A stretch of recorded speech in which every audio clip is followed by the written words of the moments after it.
おっしゃ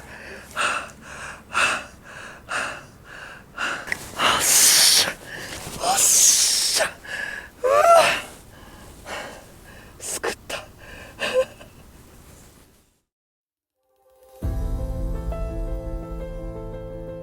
日本中の川にシーバスでどこでもおるじゃないですか。でどこでもおるのにもかかわらずどこにおるかがいつも分からへんっていう、それぐらい未知の近所の魚。こんなだってこれもう住宅街でもう目の前の川にもしかしたらメーターオーバーみたいなやつがおるかもしれへんっていう。でもうそっからもうなんかシーバスおもろってもうなんやろ、まだここまで楽しませてくれるんかっていう、なんかもう感謝の念も含めながらシーバス釣りたいなってなってるんですよねずっと。うん。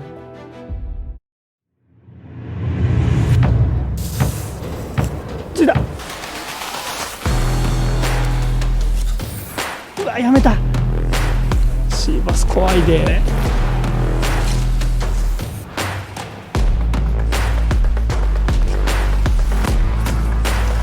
やったー、もう足震えてる。やばい。シーバスやばすぎるやろ。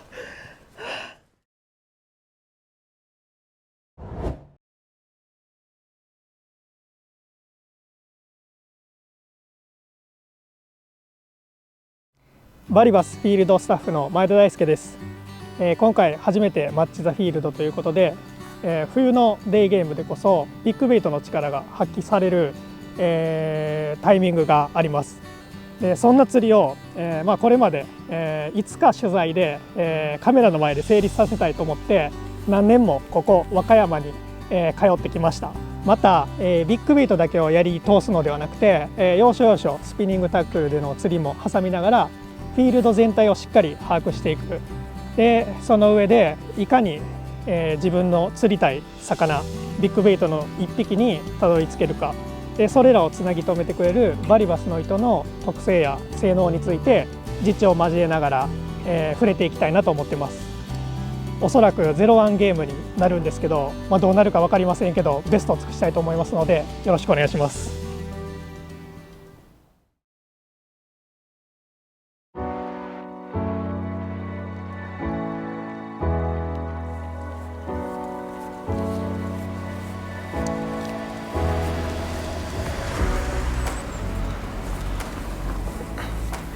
ここずっと歩きたんやけどあの茂み越えれるかな。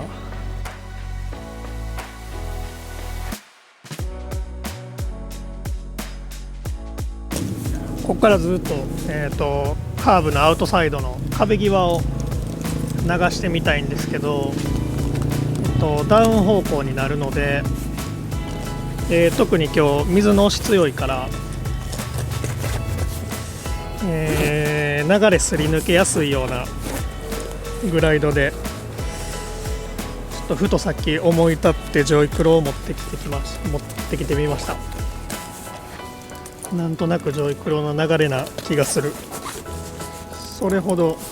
なんやろアフターでぐったりしてるっていうよりもしっかり餌追っかけてるんじゃないかなっていう気がするんで、こういう左右に飛ばす動きももしかしたら反応取れるかもしれないんでやってみます。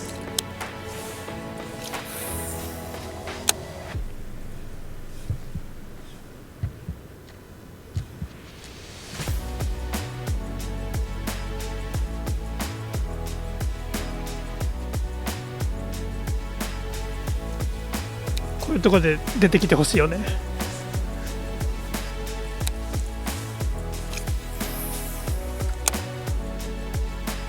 結構ジョイクロも僕はずっとただ巻きで引っ張ってきて、最後こういう飛ばす動きは最後に置いとくみたいなでついてこさして自分から3メートル以内で勝負するみたいな、なんかそういう使い方をしてます。なんか美味しい技は最後に残しておいた方がいいなと思うんで。今糸は、SMP の4号に、リーダーは、オーシャンレコードの35ポンドで、この組み合わせが結構僕は、1年通して2オンスのビッグベイトやるときは、このラインシステムでやることが多いです。本当は3号とかでもいいんですけど、糸細くしたところで食うかって言われたらそういう釣りではないと思っているので、それよりも安心の方を取って B ラインは4号です。この釣りで SMP を気に入って使っている理由としては、これ抽象的な感じになりますけど、なんか全ての動作において滑らかにこなせるっていう風に感じてて、でそれはそのバリバスが扱ってる P ラインの原子の中でやっぱ最高ランクの原子を使われていることからもたらされてると思うんですけど、もうキャストがまずもうほぼバックラッシュしないです。もう、もちろんブレーキ設定はありますけど、もう僕の中で SMP 使ってたらバックラッシュしにくい。でそれは多分このしなやかさがスプールに残ってくれようとするんで、引っ張られた分だけ出てくれる、なんかそういうところがバックラッシュのしなさにつながっているのかなと思います。であとは、流す時の糸の置きやすさで外しやすさ、なんかその辺がやっぱりなんか他とは違うなっていう感じがするんで、ずっとこれを使ってます。ましてや1日やってワンバイトあるかないかの釣りなんで、やっぱり最善を尽くしたいという意味で SMP を選んでます。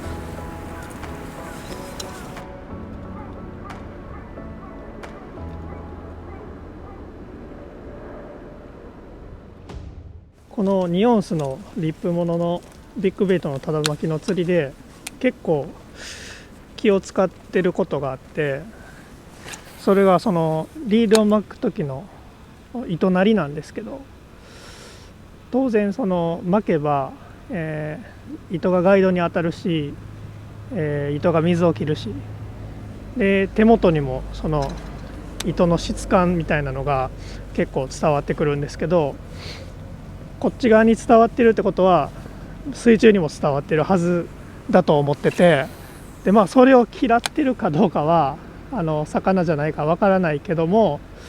極力少なくしたいっていう思いはあって、でどうしてもこういう壁際とかきっちり通したい時は、ガイドとティップとラインの角度がこうついてしまうんで、どうしても糸が鳴ってしまう、そんな中で、僕はこの SMP をメインラインとする理由の一つに、この、糸が鳴るというか、この糸の感触が少ない、ストレス少なくこう釣りを続けられるんで、ちょっとでもそういう気になる因子を減らしたいから、こう一日やっぱり信じて投げ切れるメンタルをキープしてくれる意味でも SMP にたどり着いて使ってます。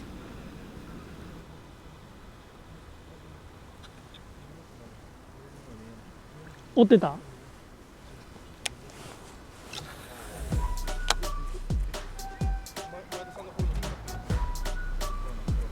ほんまや。うわ、今目。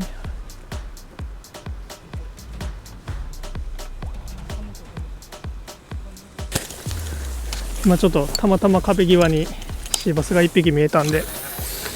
タイニークラッシュにちょっとだけ興味示したんですけど、距離は詰めなかったんで、ジョイクロでついた。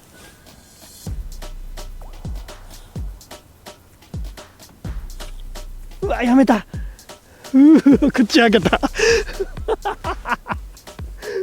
ってした。ナマズみたいやった。反応してるな。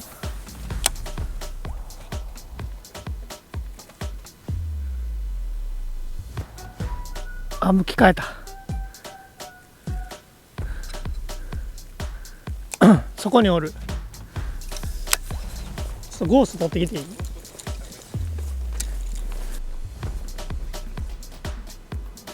い？どこ行った？あ、持ってきた。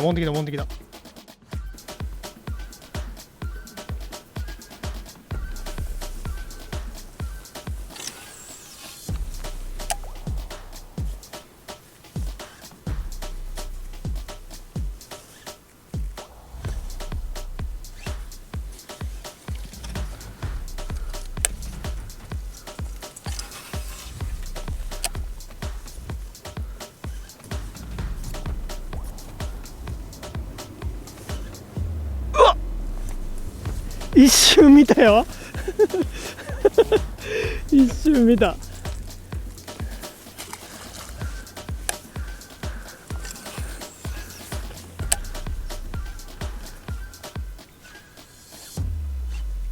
あかんわ、無理やな。うん。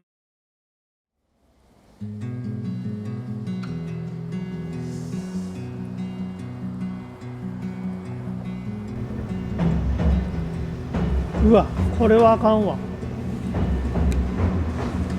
なんか煙みたいになってる、水が。これやばいな。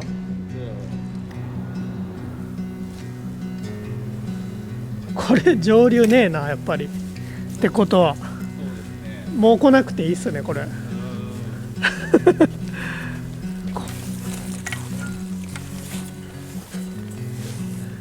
よし。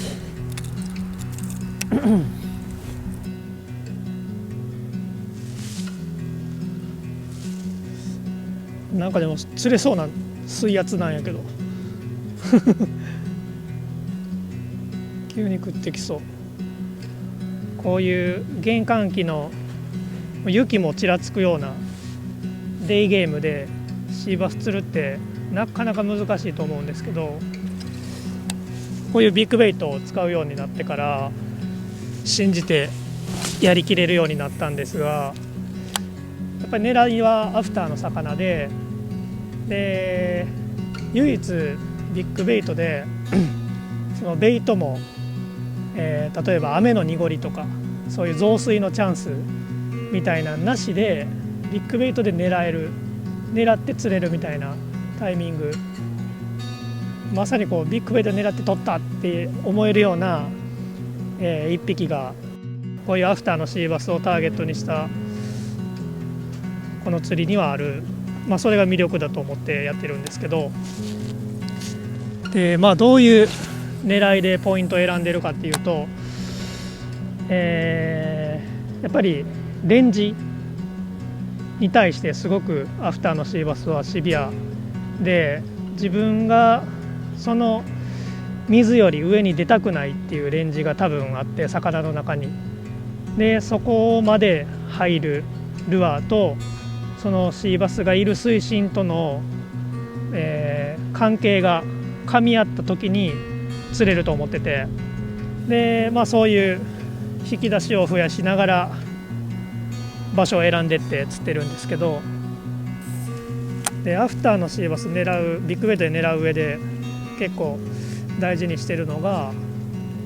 必要以上に細かく切っていく。シーバスの頭の上にあるストライクゾーンにルアーが通るように、こうボトムに張り付いてるシーバスの頭の上を自分のルアーが入るようなつもりで細かく刻んでいってます。長距離追いかけてきたりとかそういう感じでもないやろうし、シーバスが食えるって思った時だけに食ってくるんで。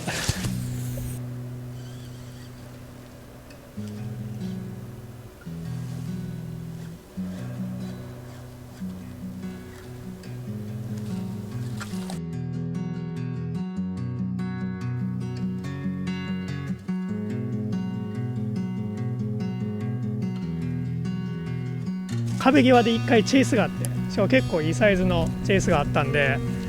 でその後にカイツブリが降りてきたりで、上から黒い水が流れてきたりで、そのタイミングでもしかしたら稲子がこう黒い水を嫌がりながら降りてくる試合になってるんじゃないかなっていう仮説を立てて、でまた同じような時間に明日ここ来てみたいなと思います。ご覧の通りちょっと吹雪なんですけど気持ちはすごい楽しいんで、はい、引き続きちょっと頑張ってみたいと思います。今日はこれから夜に備えて一旦ホテルに帰って仮眠したいと思います。ありがとうございます。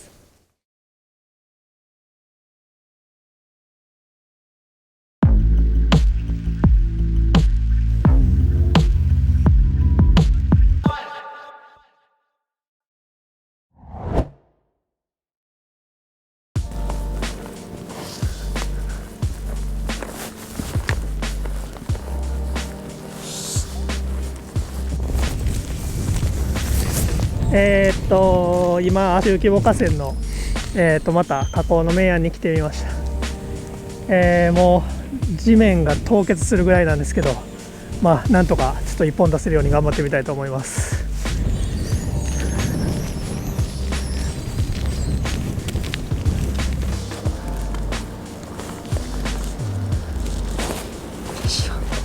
で今は、満潮からもう2時間ぐらい経ったタイミングなんですけど、もう少し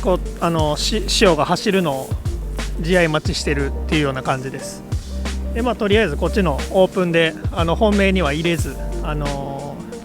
れが効くまで待とうかなと思ってます。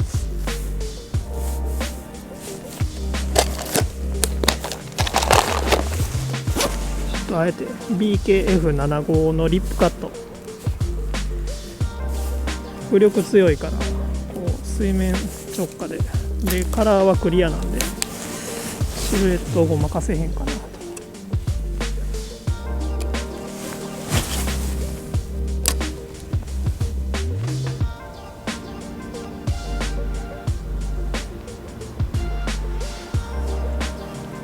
これ何もおらんわこれは何もおらん。ほんまに今回木水やな。海水がどれだけその綺麗な海水が入っと時間に釣りができるかやな。状況としては、ここ数日雪が降ったり急にあったかい昼間が来たりで、なんかどうも水が悪くなったなっていう印象で、すごい白濁した水が、ずっと滞留してたんで、あとこのなんか泡っぽい感じとか下見で見てた感じと全く状況が違うんで、もう本当になんか水が悪くなったとしか、思えんかな。そういう意味でこの川はちょっと残りの日数を使うには、僕の中ではもうないかなと思うんで、明日からはちょっと違う川でやってみたいなと思います。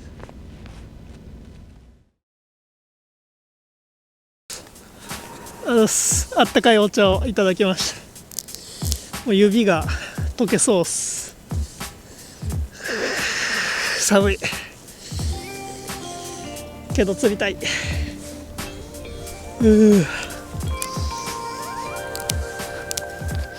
今2時半ぐらいなんですけど、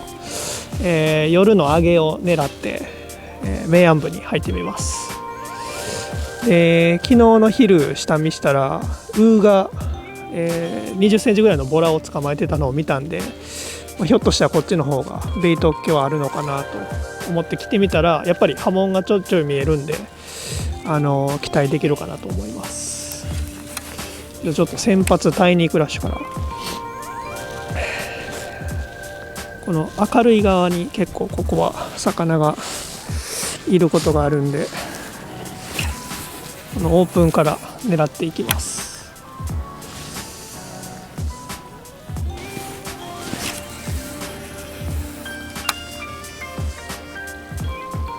逆流してるな。対岸は左に走ってるわ。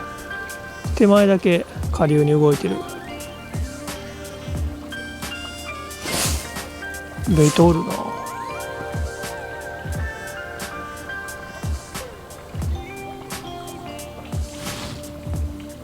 結構構逆流してるねこれ。ち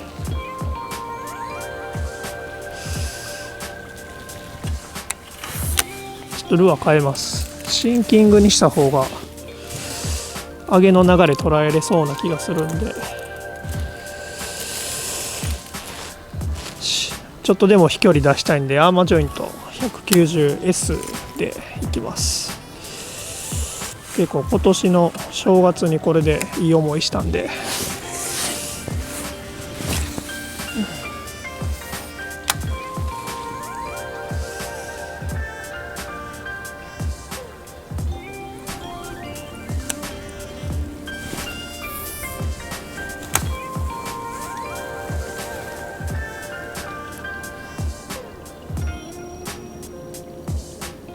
なんか波紋出てる。マイクロかなあれ。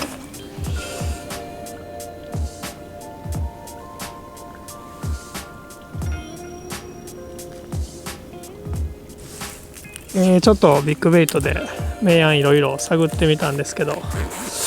まあ思わしい反応はなかったんで、一応なんか生後が明かりの中でなんかマイクロベイト食うような音がしたんで、一応ちょっとだけスピニングもやってみます。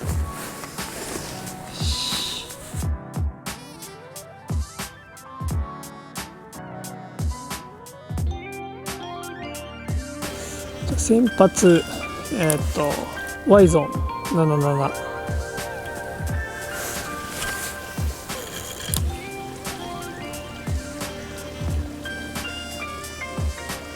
対岸なんか出てるなあれ。生後やと思うけど、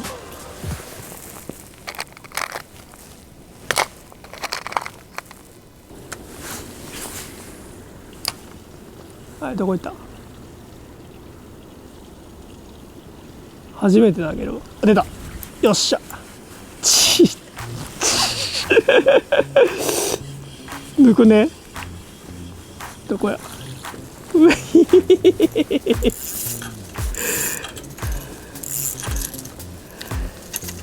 まあまあでもそういうことやね。狙い通りではあるけど、これか。釣れましたまあまあまあでもこんぐらいやろうなとは思って狙ってみたけど、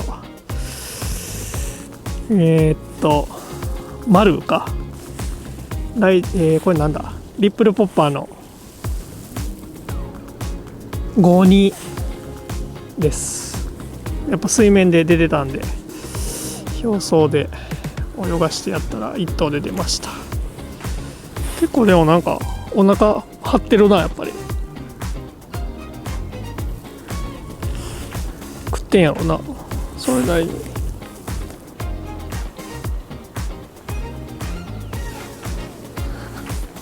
もうすれた説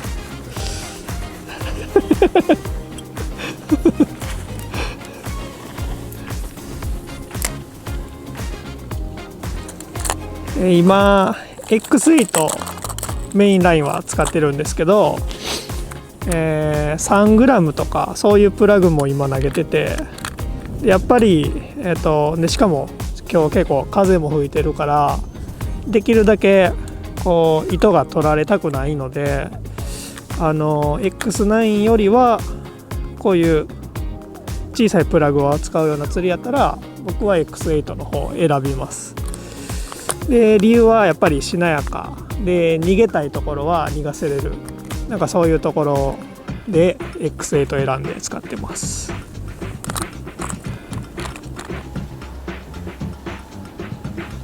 おるおる同じようなんがおるな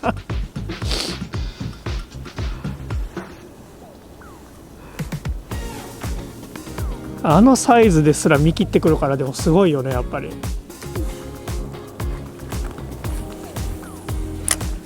シーバス怖いで。あのレンジしか食わんのかな、やっぱり。下にもおりそうやけど。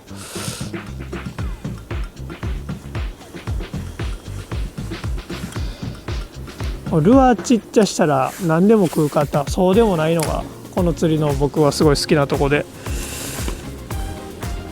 なんかシーバスの基本がマイクロの釣りには詰まってるような気がして、これの拡大版がビッグベイトやし、これできひんかったらやっぱり応用効かへんなと思うから、きっちりやりたいですよね、こういう釣りも。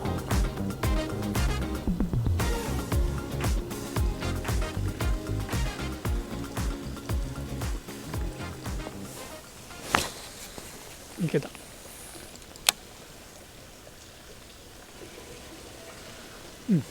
満足。明日の午前中もちょっと、ヒントになりそうなことを発見できたんで、またちょっと、一旦仮眠してまた、午前中このエリアでビッグベイトやってみたいと思います。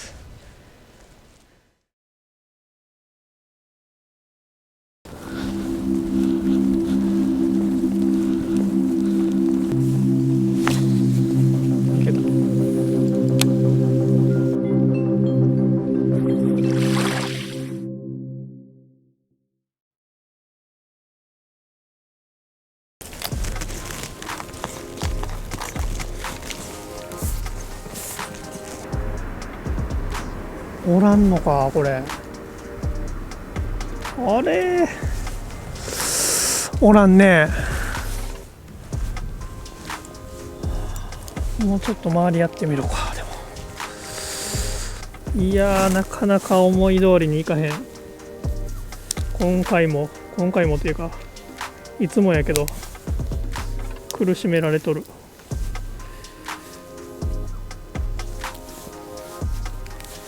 いいね。でも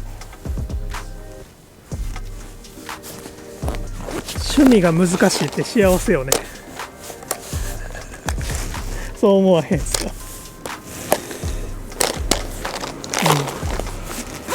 よし、行きましょう。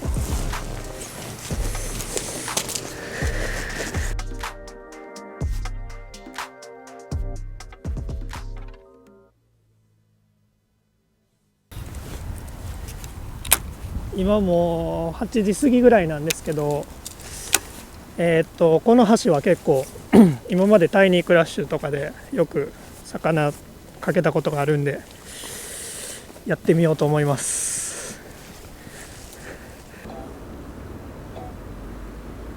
この色デイも夜も使いやすいんよ。初日からずっと観察してるとなんかどうもこのカーブの周りでよくイナッコが跳ねるんで、チェイスがあったのも対岸の浅い川の壁際なので、多分なんか、上から降りてくる緑のちょっと嫌な濁りがあるんですけど、それについてイナコも降りてきてシーバスも降りてきて、で他に、ウーだったりカイツブリとかなんか同じようなタイミングで急にこう目の前が生命感わっと溢れるんで、なんかそのタイミングに地合いがあるんじゃないかなという仮説です。今のところなんかそういう、イナッコがおるような気配はないんですけど、あんまりポイント移動せずに、この辺をしつこく、いろんな角度から攻めてその通過する地合いに、出会いたいなと思ってます。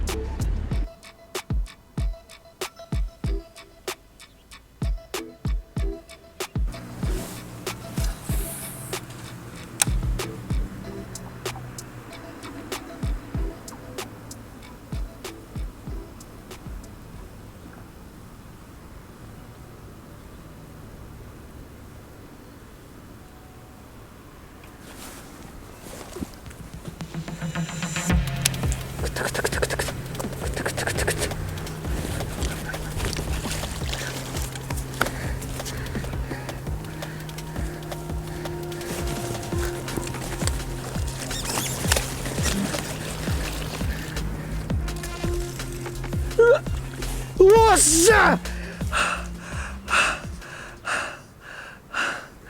オッケー。やば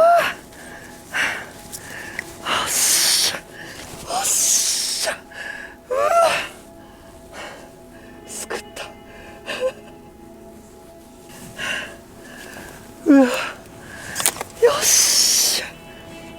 よだれ出たマジか、こういうことよ。急に来るんよマジで。やったー、もう足震えてる。あー嬉しい。やばい、泣きそういやー、すごい太。みんなに長さはないけどコンディションがすごい。すごかった。もうちょっと飛びすぎてコメントが。いやー、これを見せたかったんです。でもアフターって言われへんぐらいお腹ね、何食ってるんやろ。ランディング寸前で外れちゃったんですけど、フックを乗せてるだけで。いやー、外れた瞬間網に入ってくれて、ほんまに神がかってる。いやー、ありがとうございます。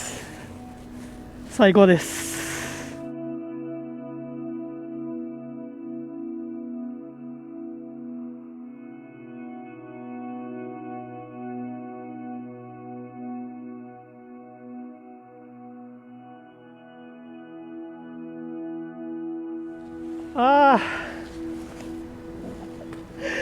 最高や。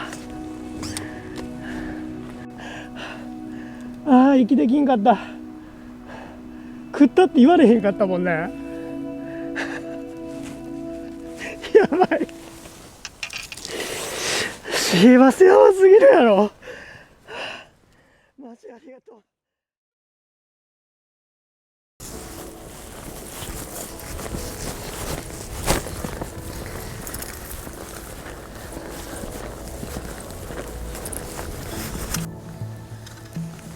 ラスト。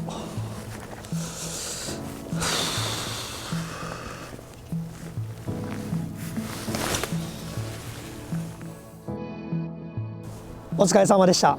いやー、思った通りやっぱり渋かったです。今回釣りをした、川が2本あるんですけど、1本が、マイクロベイトについた魚が多いなという印象の川で、もう1本が、マイクロベイトについた魚もいるけど、ちらほら稲子の気配が結構見れた川があって、でビッグベイトで1本狙うなら、こっちの川だろうということで、後者の川を、メインにして、注力して釣りをしたんですが、でその中で、いろんな上流から下流まで上げでも下げでも昼も夜も見て、このタイミングのこのエリアだろうというところで狙いの1本が出せたことは本当に良かったかなと思います。で今回、両方の川で言えたことは、海水槽がしっかりある時間帯に釣りをすること、これがキーになったかなと思います。下げで降りてくる上流からの濁った水をもう明らか、生き物たちが嫌ってたなという。でまた上げで濁りが押し込まれてる間は、ライズが見れたりとか、シーバスだけじゃなく、水鳥だったり、あとはサギ、カイツブリみたいな、もうなんか本当に顕著にその目の前の状況がはっきりと変わったので、それを見れたのは本当に楽しかったなと思います。でそんな中でフィールドに合わせた、糸選びをして狙いのシーバスとこうつながれたことはもう本当に幸せでした。で、今回紹介したその糸は、私の糸選びなので、これだけが正解ではないと思います。で、何か皆様の、フィールドでお役に立てるような、一つの参考になってもらえればもう嬉しく思います。でこれからも、シーバスゲームの新たな可能性を探求して釣りをしていきたいと思いますので、また機会があればよろしくお願いします。今回は本当にありがとうございました。